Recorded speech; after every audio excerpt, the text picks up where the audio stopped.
Allez, c'est parti, je vois tout le monde parler au micro en tenant les micros à la main.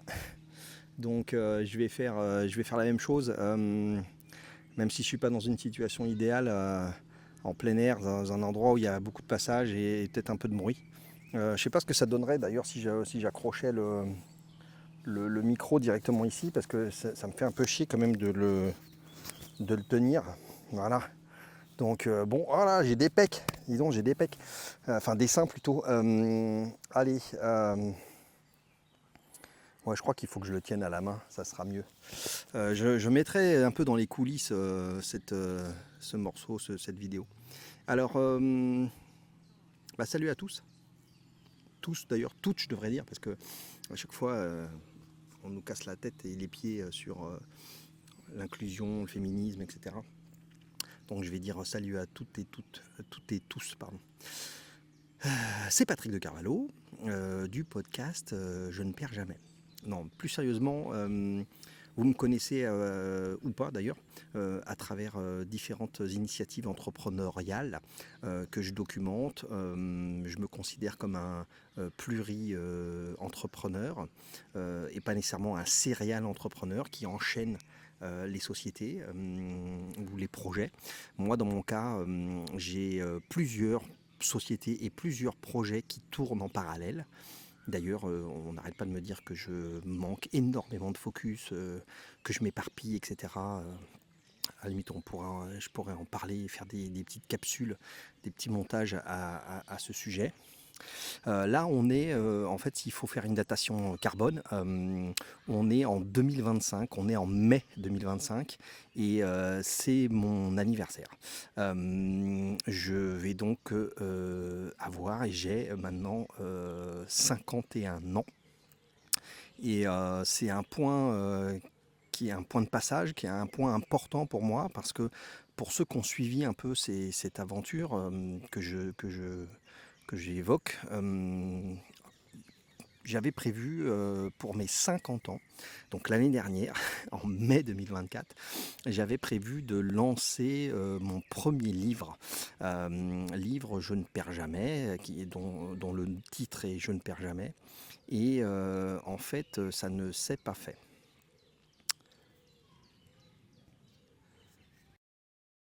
Ouais, alors je reprends. Clap, j'ai pas amené mon clap d'ailleurs. Il y a il y a une nouvelle tendance là qui est en train d'émerger de YouTube, qui consiste à ce que par exemple des gens qui se sont illustrés dans le business, dans le monde de la tech notamment, comme Guillaume Moubèche, le boss de l'Emlist, enfin de l'Empire. C'est un groupe avec plusieurs structures. Et puis Grégoire Gambato, qui a lancé un petit peu le game de LinkedIn il y a quelques années, il y a 4 ans, en 2020, aux environs de 2020, et puis désormais qui est parti aux États-Unis, et qui se sont mis à faire des prises de parole, des capsules vidéo face caméra, sans aucun montage, tel quel, en live, enfin en live, du moins en enregistrement, et puis sans du tout mettre de miniature ou quoi que ce soit correspondant au code des chaînes YouTube qui émergent. Donc cette petite tendance, moi je la trouve intéressante. Eux divulguent et sortent pas mal de conseils, de tips sur ce qui leur est arrivé. Ils ont des parcours évidemment tout à fait intéressants. Beaucoup plus jeunes que moi, mais avec déjà des succès très différents. Et sur un plan, d'ailleurs si on regarde ça sur un plan financier, on peut considérer des succès plus importants que les miens, avec des reventes des exits, comme on appelle ça, des reventes de structures. Dans le cas de Guillaume Moubèche, il a revendu une partie de ses parts pour des montants très conséquents, mais peu importe, le sujet qui nous anime, c'est pas celui-là, c'est le fait que je trouve intéressant cette prise de parole presque inopinée et un peu brute de fonderie directement face caméra, sans préparation, sans montage, sans script. Alors d'ailleurs, on dit beaucoup que quand c'est le cas, l'essentiel se perd beaucoup, parce que quand on a un script, quand on a écrit l'élément qu'on voulait raconter, c'est beaucoup plus pertinent, beaucoup plus focus et direct, alors qu'évidemment sur une prise de parole comme ça instantané, alors que j'ai même pas d'ailleurs devant moi des notes ou quoi que ce soit, eh bien c'est autrement plus différent et ça va faire peut-être un peu plus de rythme décousu. Bon, derrière, je verrai comment je vous restitue ça. Mais si je prends la parole et je me mets face à vous et à nu sur ces petites capsules vidéo, c'est parce que, donc je le disais, on est en mai 2025 et moi j'ai lancé un écosystème, j'ai appelé ça comme ça, un écosystème que j'ai appelé je ne perds jamais. Et je l'ai lancé sous la forme au départ d'un podcast. Donc en mai 2024 exactement, pardon, n'importe quoi. En mai 2022, j'avais 48 ans à l'époque. Enfin, j'ai eu 48 ans en mai 2022 et je m'étais lancé dans le podcast parce que ça faisait 24 ans, 24 plus 24 égale 48 jusqu'à preuve du contraire. Et donc ça faisait 24 ans que j'avais démarrer, je dirais, ma carrière entrepreneuriale, si on peut appeler ça une carrière, parce que en ce qui me concerne, en 1998, eh bien, j'ai lancé une start-up à l'époque de la bulle Internet. Hein. Je vais cracher d'ailleurs au moment du crash des dot-com, de la bulle Internet, la première bulle Internet comme on l'a appelée. Et donc moi, c'était en 98, en 1998, champion du monde d'ailleurs. La France était champion du monde, championne du monde de football. Eh bien, 24 ans plus tard, je me suis retrouvé à me dire bon ben voilà, j'ai un certain parcours avec beaucoup de hauts, beaucoup de hauts, beaucoup de bas, beaucoup d'aventures et d'échecs bien sûr, et j'avais envie je me suis posé la question de me dire voilà, j'ai déjà 48 ans à l'époque, en 2022, qu'est-ce que je vais faire, qu'est-ce que je vais laisser, qu'est-ce que j'ai envie de transmettre, c'est quoi un peu ma mission, et puis d'autant plus que je suis père de 3 enfants. Et donc, évidemment, cette notion de succession, de transmission à ces enfants entre en ligne de compte. Et donc, à l'époque, j'avais, par facilité aussi, mais parce que j'avais envie d'un contact immédiat, assez intime avec le podcast, et parce que moi-même, j'écoutais énormément de podcasts, et j'en écoute toujours, eh bien, je m'étais dit que c'était intéressant de lancer ça. Donc, j'ai lancé le podcast Je ne perds jamais, le podcast des entrepreneurs, de l'entrepreneuriat. Et puis derrière, eh bien, j'ai commencé à le décliner sous la forme de ce que moi j'appelle un écosystème. C'est-à-dire que je me suis dit, tiens, finalement, sous la marque Ombrelle, sous la marque Je ne perds jamais, eh bien, j'ai commencé à me dire que j'avais envie de créer des formations ou une formation, de décliner ça sous ensuite, par exemple, une maison d'édition. Maison d'édition Je ne perds jamais pour les livres, et puis ainsi de suite. Limite même, idéalement, vu que ce projet, c'est un petit peu le projet du reste de ma vie, comme je l'appelle, eh bien, évidemment, ce projet va probablement continuer pendant de nombreuses années, et voire même jusqu'à la fin de ma vie terrestre, eh bien, sous la forme de, par exemple, j'aimerais bien lancer un incubateur, un endroit où on puisse se réunir des entrepreneurs, une école de l'entrepreneuriat. J'avais même imaginé un MBA, créer le MBA de l'entrepreneuriat. C'était un truc auquel je pense régulièrement. Et puis également ce que j'appelle moi une sorte de lieu physique, un endroit, une sorte d'incubateur où on aurait pu réunir comme ça l'ensemble des entrepreneurs avec tout ce dont ils ont besoin en matière d'accompagnement, de formation, de marketing, pourquoi pas de financement, ce genre de choses. Bon, voilà. Donc c'est un projet comme ça un peu global que j'ai décliné. Et puis après le podcast, donc en mai 2022, eh bien, je me suis donné un challenge qui était de me dire, tiens, j'écrirais bien un livre, mon premier livre, et même une collection de livres business, de type, vous savez, les livres un petit peu pour les nuls, les livres en noir et jaune là, qui sont des livres comme ça sur un peu tout et n'importe quoi d'ailleurs. Et moi je m'étais dit tiens, je trouverais intéressant de partir sur une collection de type entreprendre c'est apprendre. Ça s'apprend, c'est pas nécessairement inné d'ailleurs. Et je m'étais dit tiens, ça serait intéressant de lancer une collection Je ne perds jamais, je ne perds jamais, soit je gagne soit j'apprends. Je vous redonne le mantra.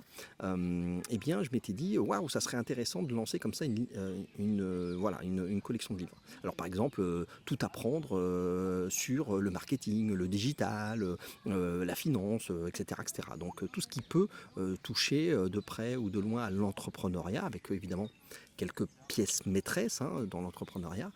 Donc cette collection-là. Et puis le premier livre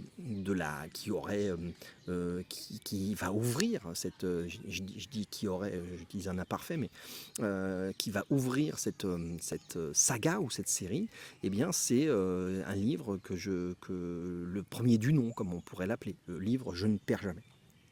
Ce livre, j'étais en train de l'écrire et je voulais absolument l'écrire et le sortir, le lancer pour mes 50 ans. En mai, j'ai des fourmis qui me montent dessus. Euh, donc en mai 2024. Et en fait, rien ne s'est passé comme prévu. Et c'est pour ça que je prends cette parole et je prends cette capsule vidéo pour vous continuer à vous raconter cette aventure que peut-être je sortirai en plusieurs capsules parce que sinon ça va vous prendre la tête. Mais c'est pour vous raconter un peu les coulisses et ce qui se passe dans ma vie d'entrepreneur. Il s'avère que donc mon père est tombé très malade en mai, début mai d'ailleurs, 2024. Et donc, à ce moment-là, ce qui s'est passé, c'est que, alors que j'étais en pleine j'allais dire terminaison, c'est pas le bon mot, c'est pas le bon vocabulaire, mais en train de vraiment tout préparer pour lancer le livre Je ne perds jamais, le terminer et le lancer, eh bien, j'ai pas réussi. C'est-à-dire qu'à partir du moment où mon père a été malade, il a été hospitalisé, et pour la petite histoire, on est un an plus tard, on est en mai 2025, et il a quasiment passé un an à l'hôpital. Il est toujours hospitalisé, toujours très malade. Eh bien, ça m'a coupé tout. Ça m'a coupé l'élan, ça m'a coupé l'envie, ça m'a coupé la motivation.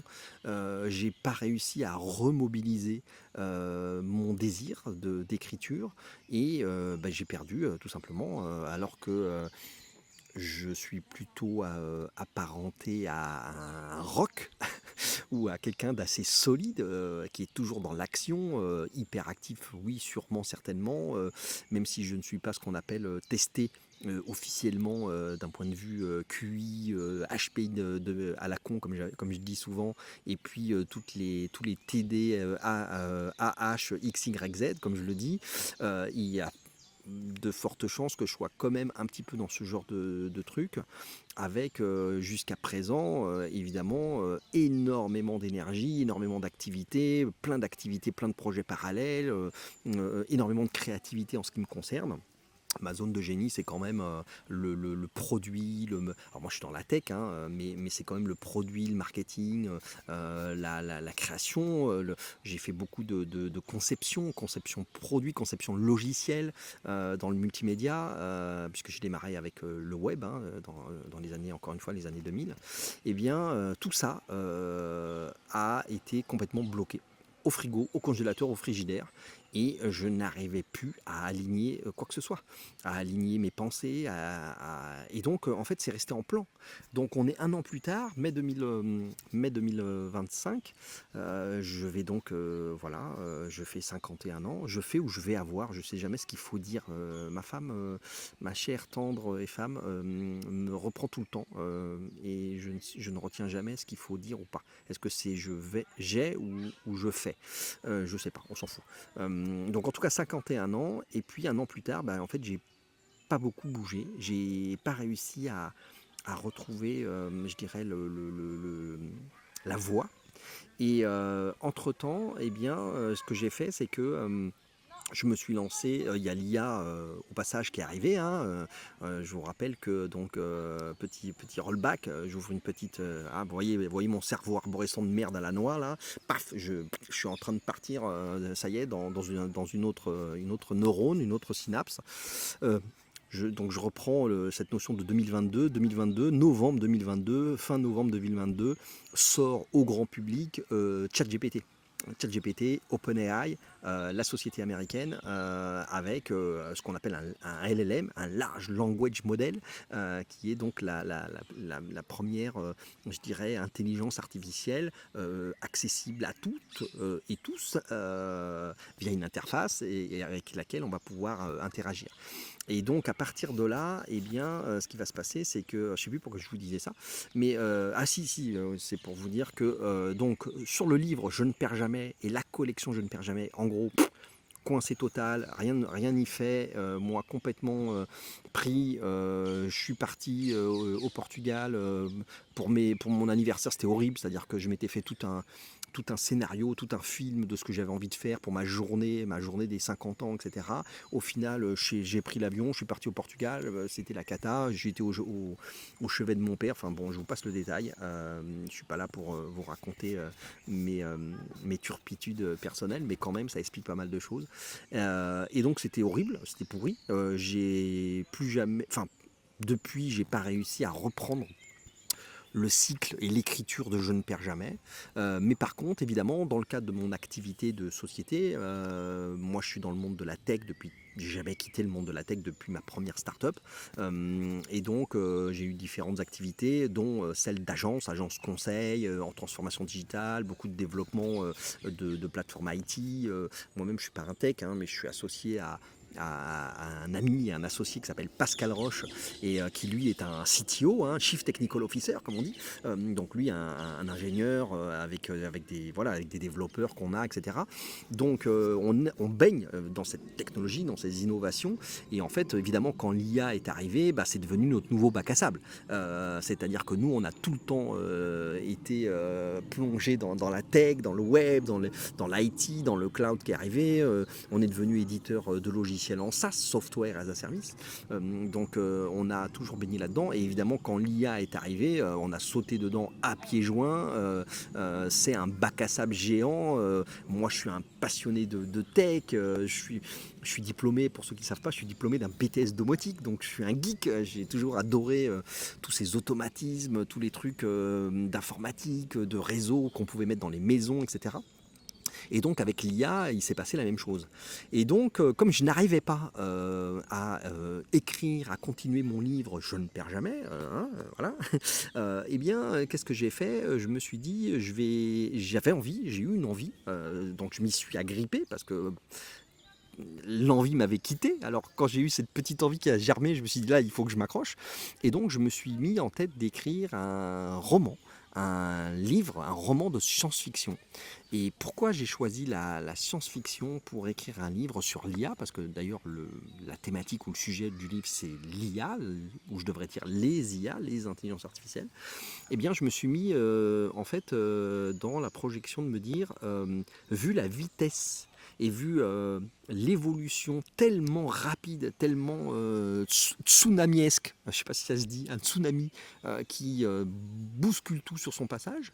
Et donc c'est très compliqué d'être à la page, d'être à jour, parce que actuellement on est en 2025, on entame un cycle des 25 prochaines années.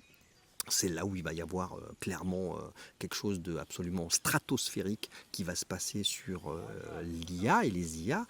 Et je me suis rendu compte que quasiment tous les jours, en ce moment, il y a des annonces, il y a des effets d'annonce. Il y a des sociétés qui se lancent, évidemment, les très gros acteurs sont tous présents, hein, les Google, les Microsoft, OpenAI évidemment, et un certain nombre de modèles d'IA qui se sont lancés, comme Mistral, les Français, comme Anthropic avec Claude. Donc il y a une espèce de bouillonnement d'IA avec des modèles, on appelle ça des modèles d'IA qui progressent en fait vraiment à des vitesses presque lumière.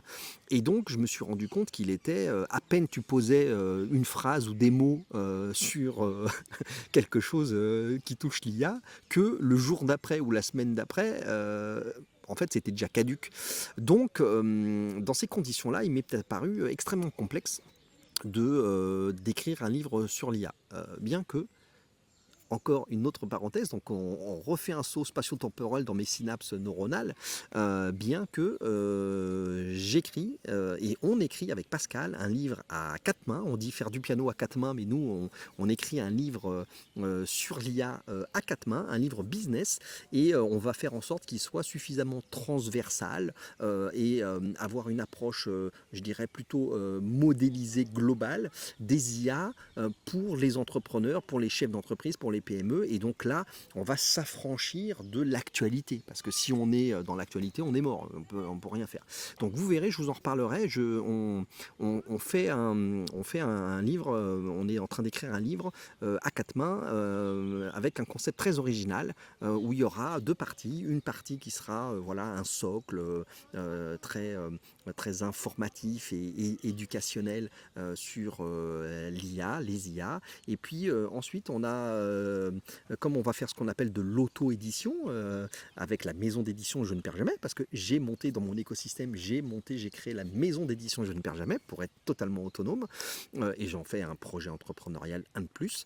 Eh bien, on va décider de mettre à jour très régulièrement la partie 2 qui sera des essais philosophiques, dystopiques, utopiques sur les IA, sur l'ensemble des facettes bousculées par l'IA, c'est-à-dire tout, la politique, le social, l'industrie, les entreprises, l'emploi, etc., etc. Donc on va avoir comme ça un livre qui va être vivant, qui va être mutant, qui va évoluer au fil du temps. Et grâce à l'auto-édition, eh bien, en fait, on peut éditer, ajouter, mettre à jour le contenu. Donc ça, c'est un autre sujet qui est en cours. Je reviens à ce dont je vous parlais, c'est-à-dire que comme je n'arrivais pas à écrire Je ne perds jamais, le livre, mon livre plus ou moins autobiographique, avec une volonté de transmettre ce que j'ai appris et ce que je sais sur l'entrepreneuriat aux plus de 45 ans, hein, clairement, ma cible, hein, parlons de cible quand même, c'est quand même de m'adresser à évidemment tout le monde, mais par essence, mon parcours consiste à aujourd'hui témoigner et raconter des choses qui sont très utiles à des personnes qui ont la même configuration potentielle que moi, c'est-à-dire qui sont parfois des cadres, qui sont salariés, qui ont envie de se lancer dans l'entrepreneuriat, qui vont avoir un contexte familial avec des enfants, etc. Mes conseils d'entrepreneuriat pour un jeune de 20 ans qui a pris un billet et qui est parti à Malte, à Dubaï ou que sais-je, ça va être moins pertinent, on va dire. Mais voilà, donc comme je n'arrivais pas à écrire ce livre, Je ne perds jamais, eh bien, je me suis mis en tête de me lancer sur le roman de science-fiction, et alors avec une vision futuriste très éloignée. C'est-à-dire que je ne me projette pas du tout dans quelque chose qui est genre à 2050 ou 2075, etc. Non, pas du tout. Je suis sur pour avoir en fait aucune contrainte imaginative, je ne sais même pas quel vocabulaire il faut utiliser, je prends quelques libertés avec la langue, eh bien, je me suis dit que j'allais raconter quelque chose qui est à un futur très éloigné, en milliers d'années. Et pas un futur proche de quelques centaines d'années.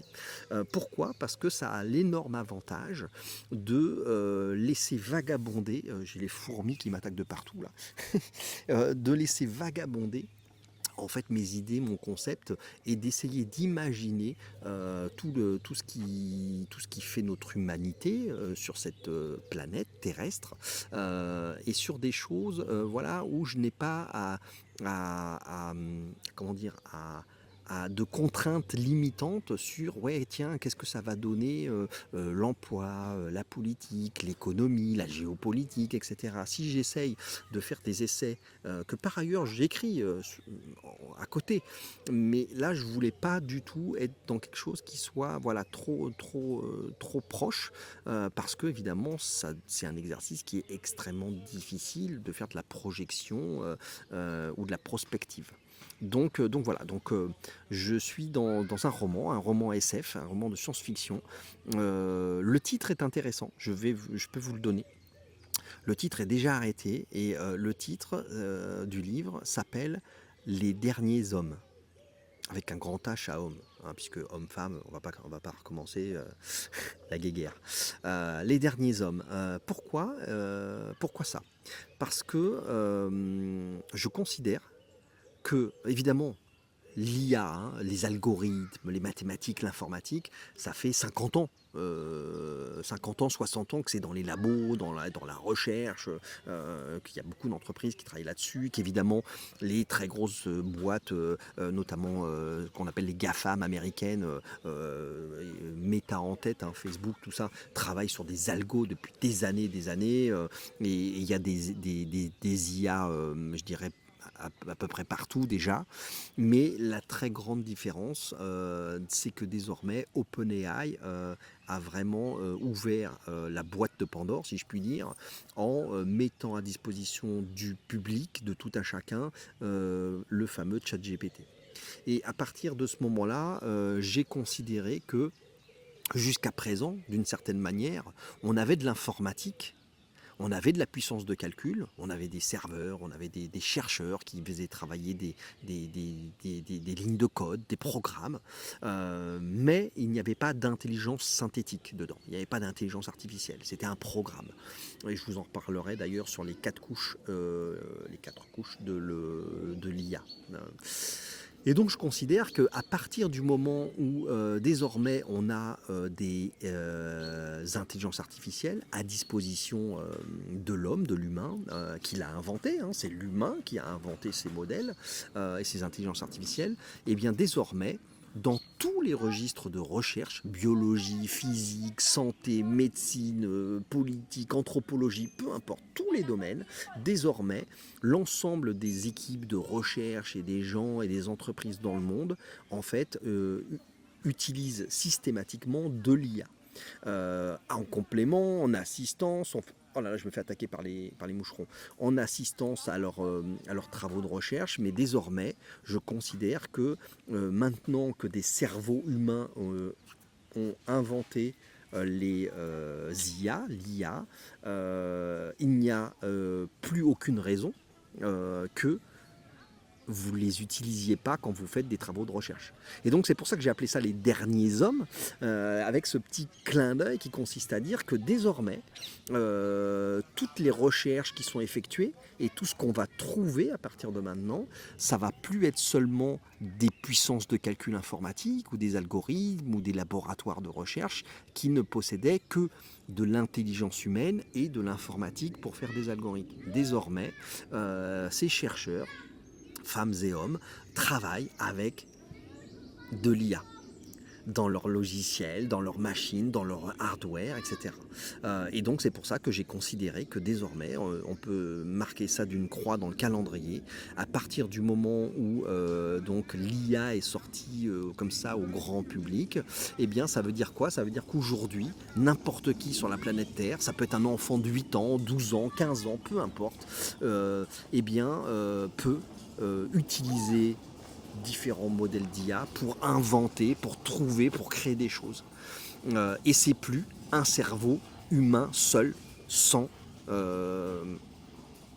altérité, on va appeler ça comme ça, une altérité, sans altérité IA. Et c'est pour ça que je considère qu'on est dans l'ère des derniers hommes, dans ce sens-là. Alors, ce que je pourrais vous dire aussi, c'est je vais en profiter pour vous raconter. Oh là là, j'ai des gens qui passent et qui disent ouais, stop aux gamins, parce que les gamins ils sont en train de se balader, de faire n'importe quoi. Bon, allez, je ferme la parenthèse. Ce que je voulais vous dire, c'est que l'IA, en fait, je considère qu'elle est de quatre niveaux, quatre couches de millefeuille. Parce que l'IA, elle est par exemple, pour moi, elle est logicielle. L'IA, c'est des modèles de langage, des LLM, il y a ce qu'on appelle l'IA générative, et en fait, ce sont des interfaces, des ordinateurs, des logiciels, avec les fameux data centers, tout ça, on fait tourner tout ça, et la manière qu'on a de dialoguer, je ne sais pas comment on peut dire ça d'ailleurs, de dialoguer, de converser, d'utiliser cette IA, c'est à travers une interface, donc un logiciel. Ça, c'est le premier niveau de l'IA. Le deuxième niveau de l'IA, c'est une IA que moi j'appelle hardware. D'accord? Hardware, ça veut dire, en anglais, ben, dans les produits, dans les appareils, dans les machines, et donc notamment, par exemple, dans, n'importe quel, objet connecté. On peut parler de ça. Jusqu'à présent, il y a des milliards et des milliards de IoT, on appelle ça comme ça, Internet of Things, le monde des objets connectés. Mais ce qu'il faut comprendre, c'est que jusqu'à présent, oui, votre frigo, il était connecté, mais il n'était pas intelligent. Votre micro-ondes, etc., tous les appareils industriels qui sortent, etc., avaient de la puissance de calcul. Encore une fois, on dit que par exemple un téléphone, un smartphone a énormément de puissance de calcul, mais il faut bien comprendre que c'était du logiciel, de l'appareil, de l'hardware avec des microprocesseurs, avec de la puissance de calcul. La puissance d'un smartphone a dépassé la puissance de certains ordinateurs grand public. Donc ça, c'était une réalité et c'était connecté. Le niveau, c'était un niveau de connexion à quoi? Notamment à Internet. Tout est connecté à Internet. Et quand moi je dis que désormais on est passé dans l'IA hardware, c'est que tous ces appareils connectés, désormais, ils sont pas seulement connectés avec du microprocesseur et de la puissance de calcul. Désormais, il y a de l'IA. Et il y en aura de plus en plus. Et je dirais que, comme je dis, les derniers hommes, eh bien, on pourrait dire les derniers hardware. C'est-à-dire que moi, je considère que désormais, à partir de maintenant, en fait, on va aller de plus en plus vers aucun hardware, aucun appareil, aucun produit qui ne sera pas connecté à de l'IA. Et même du textile, et même du vêtement, même etc. Donc ça, c'est la deuxième couche de l'IA, c'est l'IA software, première couche, l'IA hardware. Ensuite, la troisième couche que je considère d'IA, c'est la robotique. Et la robotique, c'est un peu comme les objets connectés. Ce qu'il faut comprendre, c'est que jusqu'à présent, un robot, c'était un programme. Vous aviez un bras articulé ou même un humanoïde. Il y avait, pour ceux qui connaissent, Aldébaran Robotics, qui avait lancé une gamme de robots qu'on appelait Nao et Pepper. C'était les petits robots Cocorico. C'était une boîte française qui s'était lancée là-dedans. Sauf qu'à l'époque, il n'y avait pas d'IA. C'est-à-dire que le robot, il répondait à un programme. Un informaticien, des informaticiens le faisaient bouger, le faisaient réagir avec de la programmation, du code informatique. Il n'y avait pas du tout d'IA.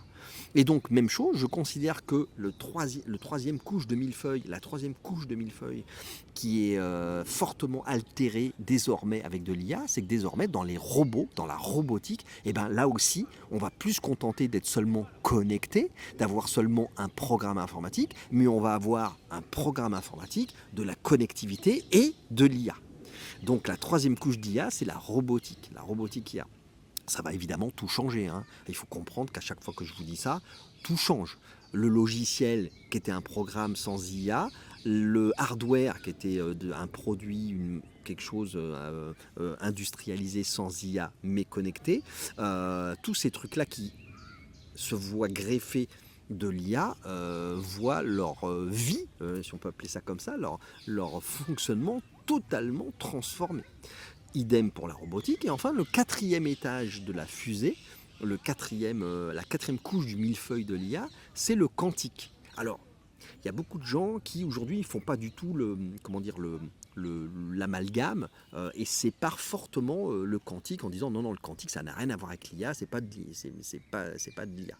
On est sur du qubit, etc. Bon, je ne vais pas vous embêter avec les technologies, mais c'est quelque chose de très complexe, le quantique. Et moi, je considère pour autant que oui, il va y avoir le mariage, il va y avoir la fusion, l'alliance du quantique avec l'IA. Et alors là, je dirais que strictement personne sur Terre actuellement ne peut imaginer ou n'est capable tout simplement d'estimer ce que ça pourrait donner et ce que ça donnerait. Parce que le quantique, c'est de la puissance de calcul phénoménale et associer le quantique à de l'IA, d'avoir de la puissance de calcul énorme avec de l'IA, ça ouvre un champ des impossibles qui est infini, il n'y a plus de limite. Parfois en rigolant, je dis à des gens que potentiellement dans les prochaines années, on va comprendre le langage des animaux et que potentiellement on va savoir parler chien, chat ou ce que vous voulez. Et ça, je pense que les gens ne se rendent pas compte, mais vous prenez n'importe quoi qui vous entoure, qui nous entoure, et tout ce qu'on croit savoir sur un état de fonctionnement actuel va être complètement modifié. Et donc à partir de ce moment-là, il faut bien comprendre que tout ce qui concerne la cosmologie, l'étude de l'espace, des planètes, l'aérospatiale, l'énergie infinie, évidemment on est très loin d'avoir encore découvert, mais tous ces phénomènes de climat, etc., tout ça peut potentiellement être totalement bouleversé avec des trouvailles, avec des solutions, des résolutions qui vont être possibles grâce au quantique et à l'IA. Alors évidemment, quand on est en 2025 et qu'on dit ça, tout le monde dit mais non, n'importe quoi, etc. Mais il ne faut pas oublier que moi, je suis animé complètement, j'ai vécu les différentes couches et les différentes vagues d'évolution technique, technologique. J'ai vu arriver le web, évidemment, qui a été absolument une révolution absolument incroyable, le cloud, les smartphones, le mobile, les télécoms, les logiciels, le SaaS, enfin énormément de technologies, la robotique, etc. Donc j'ai vu arriver toutes ces phases, toutes ces évolutions technologiques, et on voit bien aujourd'hui que les mêmes qui il y a 25 ans disaient ouais mais non le web c'est n'importe quoi, ça marchera jamais, comme la Twingo, la pub pour la Twingo, ceux qui connaissent, qui sont de la génération X savent que la Twingo a été un best-seller de petites voitures à la française. Chez Renault d'ailleurs, moi c'est Renault, et en fait tout le monde disait mais non mais qui voudra d'une petite voiture avec des couleurs, un pot de yaourt, etc. Bon, ça a cartonné. Et là, moi, je suis complètement vierge de toute idée gravée dans le marbre en fait. Et quand vous êtes dans cette situation-là, vous vous rendez compte que évidemment c'est très malaisant parce que quand vous commencez à vous dire il n'y a pas de champ d'impossible, le champ des possibles il est infini, vous prenez n'importe quel sujet, et je m'amuse de temps en temps d'ailleurs, je m'amuse à regarder, à me dire tiens, voilà, qu'est-ce qui va se passer quand on va comprendre ce que disent les animaux, qu'on va pouvoir parler avec eux, pareil pour tous les sujets en fait, la santé, le truc, la prévention, aujourd'hui on est malade, les humains sont de plus en plus malades, plein de maladies, des cancers, des trucs, etc. On ne connaît pas un millionième de comment fonctionne notre cerveau, notre corps, etc. Mais à partir du moment où on va évoluer avec ces IA, et ces fameuses 4 couches, c'est-à-dire le logiciel, le hardware produit, la robotique et le quantique, il faut bien comprendre que en fait, tout ce que vous êtes persuadé, tout ce qu'on croit savoir, va complètement, complètement imploser et être mis en mode reset. Donc voilà ce que je voulais vous raconter sur cette histoire de les derniers hommes. Et pourquoi je vous dis ça aussi d'ailleurs, sans coupure, je continue et je vous raconte ça parce que j'ai dans mon esprit très indépendant et très libertarien, en fait, j'ai voulu décliner, comme je vous le disais, je ne perds jamais. En faisant par exemple, en créant la maison d'édition et un programme d'ailleurs de coaching et d'accompagnement à l'écriture des autres entrepreneurs parce que je veux en faire un projet entrepreneurial à part entière. Et donc ça veut dire quoi? Ça veut dire que par exemple les derniers hommes, je ne le conçois pas autrement que comme un livre papier, une déclinaison en e-book, livre électronique en gros, également une version audiobook. Et potentiellement, je ne me mets aucune barrière, aucune limite. Pourquoi pas une série, une saga, une bande dessinée, une série télé, un film de cinéma, etc. etc. C'est-à-dire que je conçois le truc comme étant vraiment un projet d'une envergure globale. Et ce faisant, donc notamment si je prends la partie audiobook, comme ça touche à l'IA, effectivement, il faut comprendre que en ce qui me concerne, j'ai complètement adopté, embrassé les IA au quotidien. Tous les jours, j'utilise plusieurs IA différentes dans tous les registres, dans le registre de la créativité, des images, de la programmation, même alors que je ne sais pas, jusqu'à présent, je ne savais pas poser une balise HTML, pour ceux qui savent de quoi je parle. Là, il faut comprendre que les IA ont absolument bouleversé tous ces sujets-là, et je dirais que c'est pas un problème du tout pour moi, parce que je suis, entre guillemets, «éduqué» et j'ai eu des apprentissages de ma fameuse génération X, donc l'IA débarque dans ma vie alors que je suis déjà éduqué. On pourra parler de ce que ça va provoquer pour nos jeunes, pour nos adolescents, pour nos jeunes générations qui, entre guillemets, vont se plonger et vont être des IA natives, hein. Il y avait les digital natives, mais là, on va avoir les IA natives, c'est-à-dire que ma fille de 7 ans, eh ben, elle, elle va grandir avec l'IA qui va faire partie de sa vie de manière totalement naturelle. Et là, on a des enjeux très complexes de sens critique, de savoir interpréter et garder de l'humain dans la créativité. Mais pourquoi je vous dis ça? C'est parce que, évidemment, que pour moi, c'est absolument naturel et pas du tout un problème que le travail de création de l'œuvre Les Derniers Hommes se fasse avec de l'IA. Et je rencontre énormément de détracteurs et de gens en mode va des rétro satanas, gna gna gna, il faut pas écrire un livre avec de l'IA, encore moins la version par exemple euh, audiobook pour la voix, parce qu'aujourd'hui il existe beaucoup de voix, des sociétés comme Eleven Labs qui sont des spécialistes de la voix, etc. Et qui ont donc des idées hyper arrêtées par rapport à ça, alors que moi en fait je le prends comme ça vient. Je le prends comme un test entrepreneurial, une expérimentation d'œuvres créatives en fait. Et donc clairement, Les Derniers Hommes est un livre que j'écris avec évidemment mes idées. J'écris énormément de choses parce que j'ai une tablette, j'écris carrément même à la main. Alors pas sur du papier mais avec un stylet et une tablette. Mais donc j'écris évidemment les idées, le scénario, le concept, etc. Mais clairement, ça serait mentir de dire que je ne fais pas appel à l'IA. Je fais appel à plusieurs IA différentes d'ailleurs, et je triture dans tous les sens des morceaux d'écriture, des scénarios, je fais énormément de recherches documentaires, etc. J'apprends énormément de choses parce que je touche à plein de sujets dont je ne suis pas expert dans mon livre de science-fiction. Donc je me forme. Et donc l'IA fait partie intégrante de la création de l'œuvre, et notamment dans la version dite oui, de rédaction, d'écriture.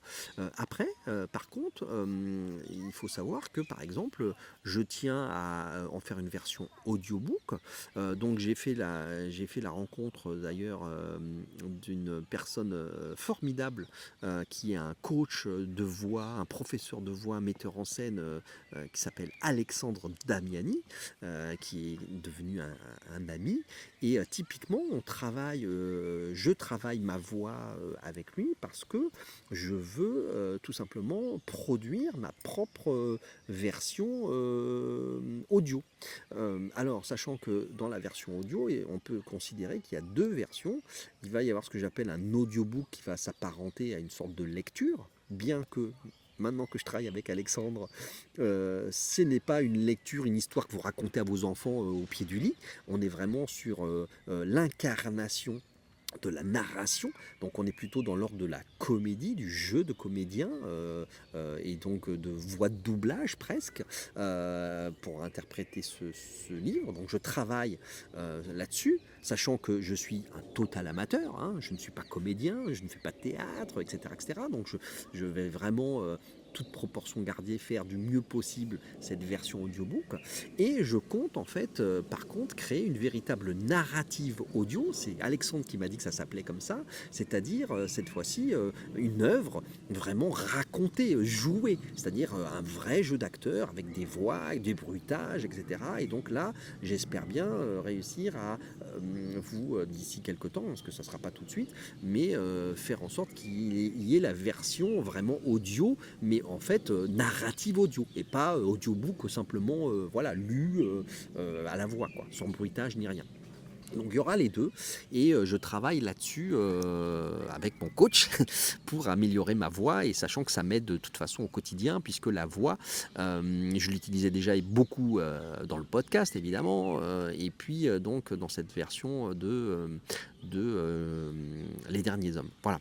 Alors ce que j'ai fait, c'est que Les Derniers Hommes, je suis en train de donc de travailler sur ce sujet-là et d'en faire également en fait une newsletter, un concept où je pense que je vais vous offrir petit à petit des extraits, des morceaux de chapitres, à la fois sous forme d'écrits, d'extraits, et à la fois sous forme d'audiobook, puisque évidemment ça me rattache au sujet du podcast que j'adore et que je continue à faire avec Je ne perds jamais. Donc voilà, c'était un petit peu ce que je voulais vous raconter. Ça va faire un peu office de bilan, parce que, eh bien, mine de rien, je suis sur donc mai 2025, je suis sur le bouclage de la troisième saison du podcast Je ne perds jamais. J'ai pas tout à fait les 100 épisodes, mais mine de rien, il y a quasiment déjà 100 épisodes qui sont donc des interviews d'entrepreneurs avec des femmes et des hommes, bien équilibrés d'ailleurs, sur vraiment une diversité de profils très intéressants. Et donc je vais continuer à travailler et à produire ce podcast Je ne perds jamais, qui franchement est un moment pour moi vraiment incroyable de rencontres, de se connecter avec les personnes, de créer un lien très intime lors des conversations, puisque ce sont des discussions, des conversations, des interviews que j'ai avec eux. Et ça, je vais continuer, et ça s'inscrit vraiment dans cet écosystème, ce projet Je ne perds jamais. Voilà. Les livres, eh ben écoutez, je vais faire, alors à nouveau, pour la deuxième année consécutive, je dirais je trébuche, puisque je voulais que pour mes 51 ans, j'avais raté les 50 ans, je voulais pour les 51 ans réussir à être prêt. C'est pas tout à fait le cas. Je vais travailler évidemment très fort pour que ça sorte dans les tout prochains mois, et en tout cas sur 2025.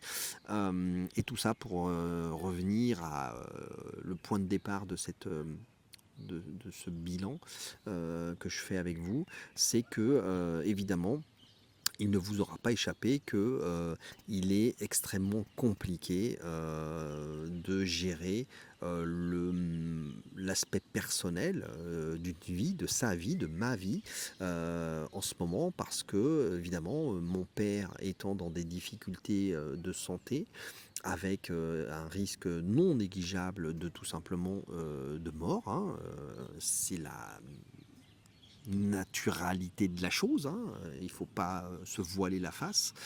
Ce qui se passe, pour ceux qui écoutent ou regardent cette vidéo, comprendront eux-mêmes que quand vous êtes vous-même père, et moi je suis père de 3 enfants, et bien quand vous perdez votre père, évidemment, ou quand vous allez perdre votre père, il se passe des choses très compliquées, parce que le papa, celui qui reste, bah, c'est vous. Parce que vous allez perdre votre père, et que le dernier père vivant, ça va être vous. Et donc, mine de rien, c'est pas du tout quelque chose d'anodin. C'est quelque chose qui est très complexe à gérer en fonction des caractères qu'on peut avoir, en fonction de sa spiritualité également aussi d'ailleurs. Et donc, c'est vrai que c'est quelque chose qui est un véritable roller coaster, une machine à laver émotionnelle très complexe, pour continuer à faire ce que vous avez envie, vous organiser, maintenir votre routine, gérer votre business. Moi, évidemment, j'ai les business qui continuent à côté, avec Pascal, mon associé, etc. Et donc tout ça est extrêmement compliqué, et c'est quelque chose à pas négliger.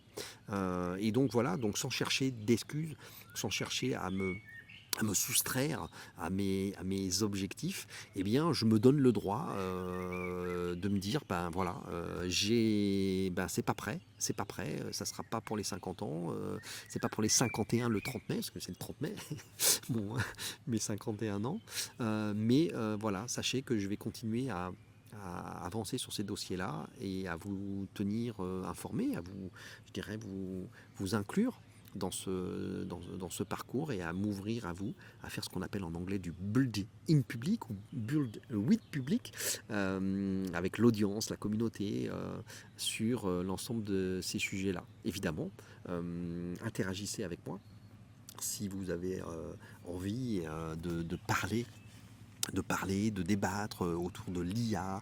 Évidemment, ma tasse de thé, c'est l'implémentation hein, de l'IA auprès de clients qui sont les PME. Hein. Moi, j'ai toujours fourni des produits, des services auprès des PME, c'est mon cœur de cible. Eh bien, n'hésitez surtout pas. Et puis, on pourra parler, encore une fois, on peut parler de podcast, on peut parler évidemment de tout ce que je fais sur la partie maison d'édition, si ça vous intéresse, le programme de coaching en écriture, il y a une nouveauté aussi que je vous annonce, je peux l'annoncer là, eh bien dans la nébuleuse, dans l'écosystème Je ne perds jamais, eh bien je lance l'agence de conférenciers, de représentation de conférenciers Je ne perds jamais. Pourquoi? Parce que moi-même, eh bien j'interviens et je suis intervenu auprès de publics, auprès d'entreprises sur soit de la motivation, soit mes zones d'expertise qui sont, en ce qui me concerne, la conception produit, la vente, le côté commerce, la vente B2B. Et évidemment, la tech, l'IA, l'accompagnement, le conseil stratégique des dirigeants au niveau de l'IA. Et donc, ce faisant, eh bien, je me suis dit, en fait, j'ai autour de moi un certain nombre de réseaux, de contacts, vraiment avec qui j'ai un relationnel vraiment très particulier, très fort. Et je me suis dit, bah tiens, ces gens-là, ces amis, ils ont également des compétences, des zones de génie très, très pointues, avec beaucoup de choses à dire, et notamment des conférences disponibles, prêtes à être partagées avec des clients, avec des entreprises, des organisations, quelles qu'elles soient. Et donc j'ai décidé de leur prêter, d'héberger ce catalogue de conférences, de conférenciers, d'animation d'ailleurs, parce qu'on peut aussi animer, débattre des tables rondes sur nos expertises. Et donc voilà, donc sachez que je vous annonce le lancement de l'agence Je ne perds jamais, l'agence de conférences, de conférenciers Je ne perds jamais, femmes et hommes, avec une première, je dirais, vague d'informations dans les tout prochains jours, où je vais vous présenter la petite dizaine des premiers conférenciers qui intègrent ce nouveau module de Je ne perds jamais. Voilà. Je vous dis à bientôt sur les réseaux. C'était Patrick. Je ne perds jamais. Voilà. Et que la force soit avec vous. Et puis, on continue d'avancer tous ensemble. Vive l'entrepreneuriat. Bye bye.